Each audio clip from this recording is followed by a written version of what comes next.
Respostas preconceituosas podem vir do nosso inconsciente, mas apesar disso, nós podemos treinar o nosso cérebro para melhorar esse tipo de resposta. Eu sou Emílio Garcia e esse é o Notícia Científica de hoje.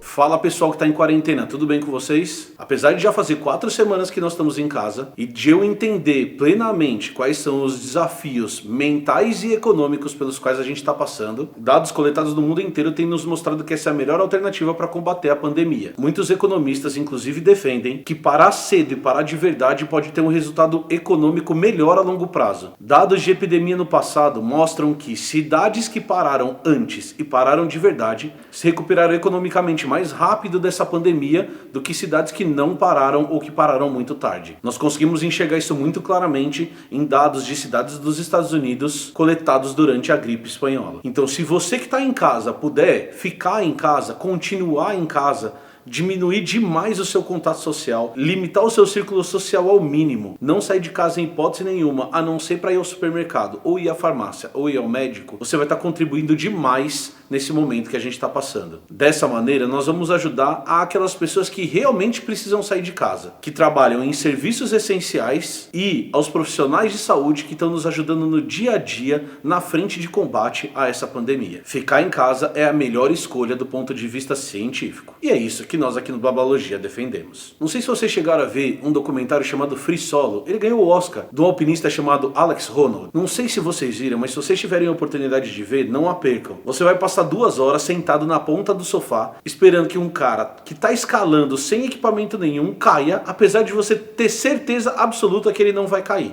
Se você tem medo de altura ou se você fica aflito com esse tipo de coisa, é bom você passar longe desse documentário, porque são 2 horas de expectativa esperando o cara terminar uma das escaladas mais difíceis do mundo sem usar equipamento. A história do Free Solo mostra ele escalando uma rocha conhecida como El Capitan nos Estados Unidos, que é considerada uma das escaladas mais bonitas e mais difíceis do mundo. Por 2 anos ele treinou essa escalada, sempre usando equipamentos, ao ponto de conhecer cada fresta da pedra que ele estava tentando escalar. Depois de muito treinamento, quando as condições do dia ficaram ideais, ele realizou esse feito. Além de ver esse documentário, procure na internet o depoimento das pessoas que apoiaram ele nesse projeto, principalmente aqueles que filmaram esses momentos. E você vai perceber que apesar dessas pessoas serem alpinistas experientes, eles também ficavam aflitos durante esse feito. Quem não parecia nervoso era o Alex. Existem momentos do vídeo em que ele está fazendo movimentos que nos parecem impossíveis a centenas de metros de altura, e ele dá um sorriso para a câmera antes de fazer esse movimento. Ele realmente parece um extraterrestre que não sente medo de nada. Então o que os pesquisadores fizeram foi levar esse cara para um laboratório e fazer uma ressonância magnética no cérebro dele, para tentar entender o que o cérebro dele tinha diferente para ele não sentir medo. E o que eles perceberam é que, diferente da maioria das pessoas que já foram estudadas, ele tinha uma região no cérebro dele que era muito pouco ativa, que é a amígdala. Essa parte do nosso cérebro é responsável pelas respostas mais básicas de funcionamento do nosso corpo, como por exemplo, os comportamentos sexuais, as respostas agressivas e o medo. O Alex, nos seus depoimentos, diz que ele não sente medo porque ele está muito treinado, e esse treinamento faz com que ele tenha plena confiança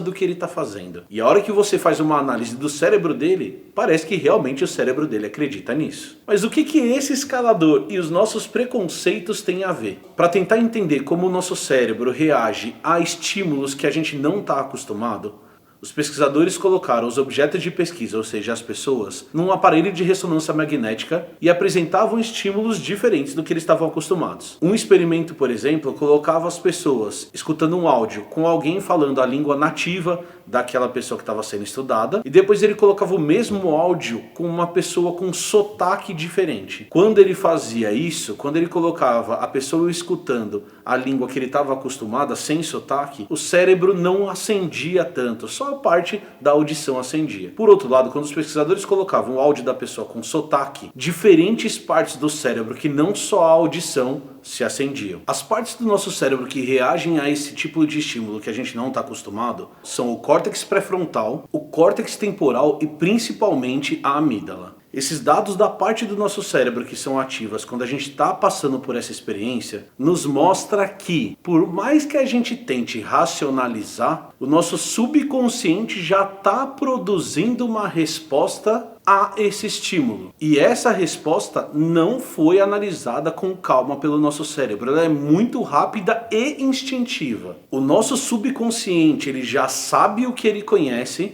e ele começa a colocar etiquetas naquela interação que a gente está tendo agora. Se ela for parecida com algo que a gente já conhece, o nosso cérebro reage de uma maneira muito mais tranquila. Se ela for muito diferente do que a gente já conhece, a gente vai entrar meio que no modo automático, produzindo uma resposta extrema a esse tipo de estímulo. É o que acontece mais ou menos quando a gente está andando de montanha-russa. A gente se coloca numa situação que o nosso cérebro tem dificuldade para entender, e o que ele faz, e o que a amígdala do nosso cérebro faz, e ativar um mecanismo de fuga daquela situação. A adrenalina cai na nossa corrente sanguínea e nosso coração bate muito mais rápido, os nossos músculos ficam extremamente irrigados para a gente responder a essa situação perigosa pela qual a gente está passando. Então a nossa primeira resposta a um estímulo diferente tende a ser uma reação de defesa do corpo. Muito provavelmente está ligado à nossa evolução, em que fugir do que é diferente era uma estratégia de sobrevivência. Então o que a gente deveria fazer em relação aos nossos preconceitos é treinar o nosso cérebro a reagir a coisas que são diferentes. Ou, melhor ainda, transformar as coisas diferentes em coisas que não o são. Porque quanto mais contato a gente tiver com essas coisas diferentes, mais a nossa amígdala vai entender que essas coisas são comuns e menos o nosso cérebro vai produzir uma resposta de medo a esse estímulo. A gente deveria fazer igual o Alex Honnold. Nós deveríamos treinar o nosso cérebro a cada vez menos ter preconceitos contra coisas que a gente não conhece. E a maneira mais correta da gente fazer isso, de acordo com o funcionamento do nosso cérebro, é colocando etiquetas de conhecido nas coisas que a gente desconhece. É isso! Se você gostou desse conteúdo, não esquece de deixar o seu like e de se inscrever no canal. Além disso, pega o link que está aqui em cima e manda para alguém que você conhece e que possa gostar do que foi falado nesse vídeo. Não esquece de ficar em casa o maior tempo que você puder. Até a próxima, tchau!